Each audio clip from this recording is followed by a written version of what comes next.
Mole fraction को define करना है।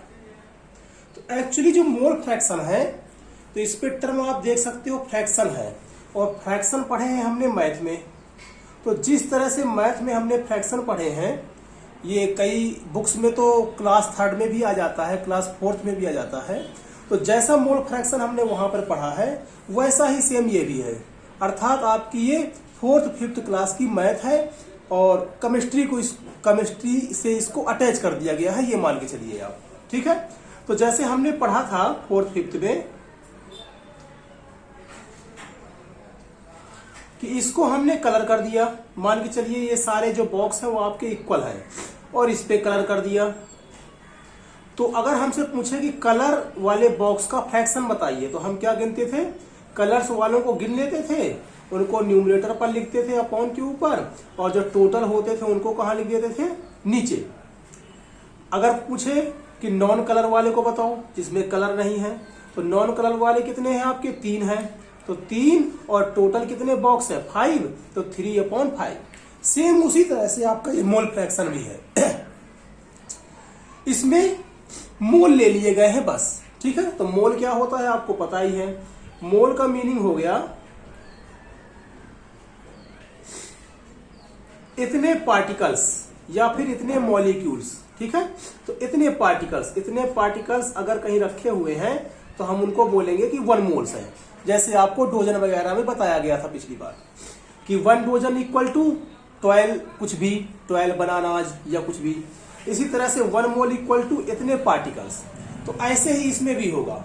मान के चलिए कि आपके पास सॉल्यूशन है, और सॉल्यूशन भी 2 चीजों से मिलकर के बना होता है आपका, सॉल्यूट से और सॉल्वेंट से।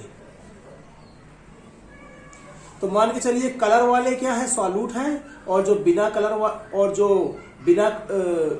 बिना कलर वाले हैं वो आपके सॉल्वेंट हैं, और टोटल क्या है आपका? ये सॉल्यूशन है। तो मान के चलिए कि सॉल्यूट आपका हो गया 2 मोल,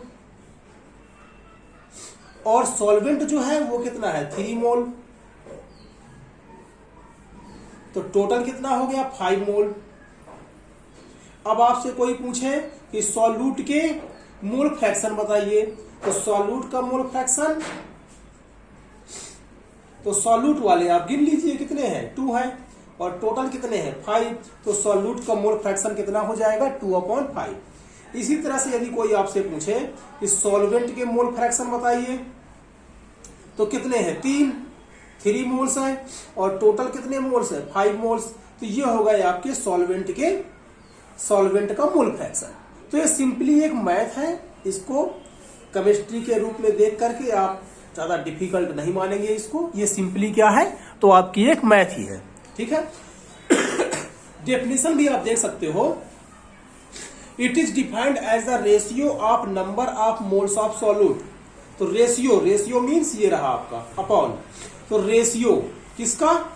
number of moles of solute. तो सॉल्यूट के कितने मोल है? 2 मोल है, तो उसको लिख देंगे हम 2। रेशियो है तो रेशियो लगा देंगे। और total number of moles in solution, कि सॉल्यूशन में टोटल कितने मोल्स है? तो 5 है, तो 2/5, जिसको हम लिख सकते हैं 2/5। इसी तरह से सॉल्वेंट की बताना हो तो number of moles of solvent कितना है? 3 है। Ratio total number of moles 5 है, तो 3/5, अर्थात कितना आ जाएगा? 3/5। तो यही है आपका।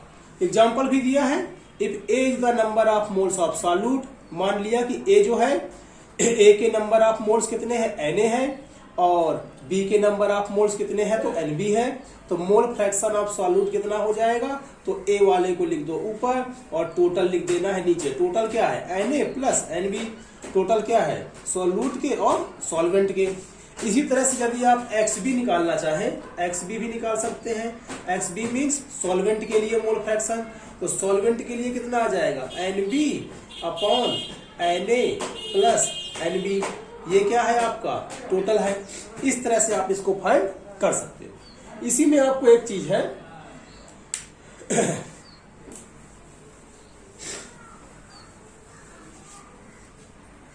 ठीक, जैसे इस फिगर को देख करके हमें पता चला था कि ये टोटल कितना है? 1 है। ये पूरा का पूरा क्या है आपका? 1 है। ठीक है। और ये क्या है 1, और 1 को क्या लिख सकते हैं हम 5/5। इसके लिए 1 को क्या लिख सकते हो आप 5/5। तो 2/5 क्या है 5/5 से छोटा है।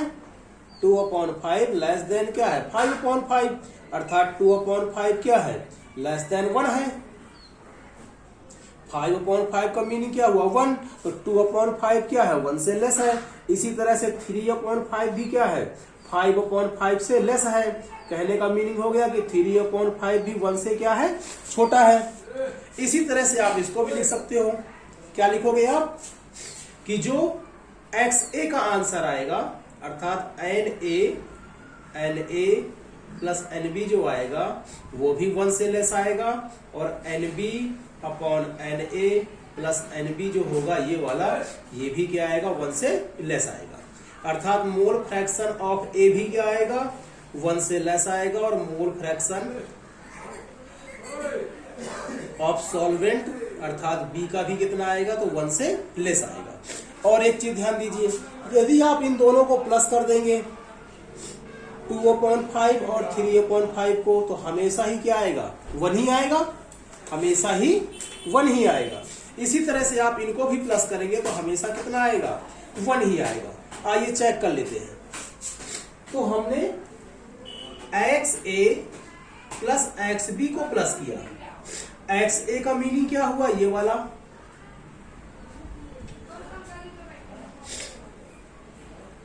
XB का मीनिंग क्या हुआ ये वाला।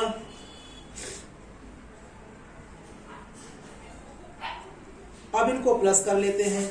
देख सकते हैं दोनों नंबर डिनोमिनेटर के सेम है, तो इसका जो एलसीएम आएगा वो NA प्लस NB ही होगा। नीचे सेम हो तो न्यूमरेटर भी क्या हो जाते हैं डायरेक्टली प्लस हो जाते हैं, अगर अपॉन में डिनोमिनेटर क्या हो सेम। ठीक है, तो एक बार लिख देना है, और डिनोमिनेटर सेम हो तो न्यूमरेटर्स को भी डायरेक्ट हमें प्लस कर देना है। तो NA plus NB, NA plus NB same number है, तो कैंसिल होकर के कितना आ जाएगा 1। तो यही चीज मिल गई आपको, जैसे इसको प्लस करके 1 आया था। ठीक है, 5 2 + 3 5/5 = 1। तो जैसे इसका आया था वैसे ही आप इसको भी कर सकते हैं। तो XA प्लस XB = 1।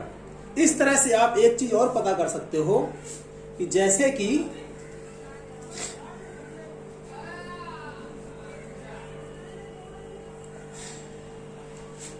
तो एक फार्मूले की तरह हमारा बन गया कि XA है, XB है और इक्वल टू क्या है 1 है।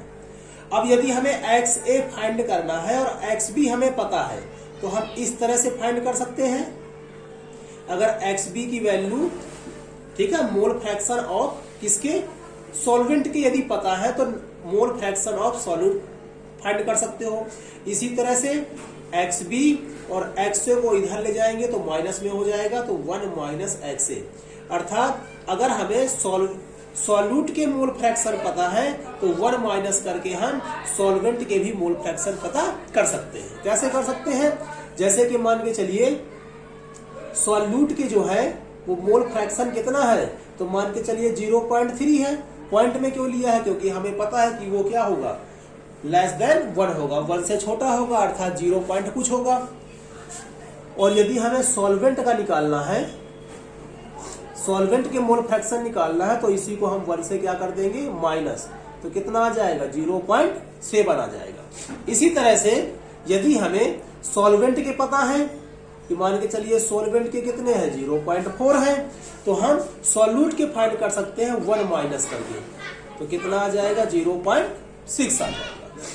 अब ये फार्मूला जो है ये सिर्फ 2 के लिए ही वैलिड नहीं है, मान के चलिए कई सारे चीजें हैं उसमें, हमारे सॉल्यूशन में 2 से ज्यादा है, ये तो 2 के लिए था। मान के चलिए सॉल्यूशन में 2 से ज्यादा कंपाउंड मिले हुए हैं, तो क्या करेंगे हम, तो 2 से ज्यादा यदि मिले हुए हैं तो उसी के लिए फार्मूला हो जाएगा आपका क्या हो जाएगा, तो इसको हम इरेज कर देते हैं। तो 2 से ज्यादा के लिए हो जाएगा XA plus XB plus XC = 1। ठीक है, और ऐसे भी लिख सकते हैं हम XA = NA NA plus NB plus NC। इसी तरह से B के लिए भी लिख सकते हैं NB और टोटल में क्या आएगा आपका, सारे आएंगे, ठीक है। C के लिए भी आप फाइंड कर सकते हो NA NB और NC। तो इस तरह से आपको कोई परेशानी नहीं होगी अब इनको फाइंड करने में। तो ये सिंपली एक मैथ है और मैथ की तरह ही इसको ट्रीट करेंगे आप, ठीक है। और यही मोल फ्रैक्शन है।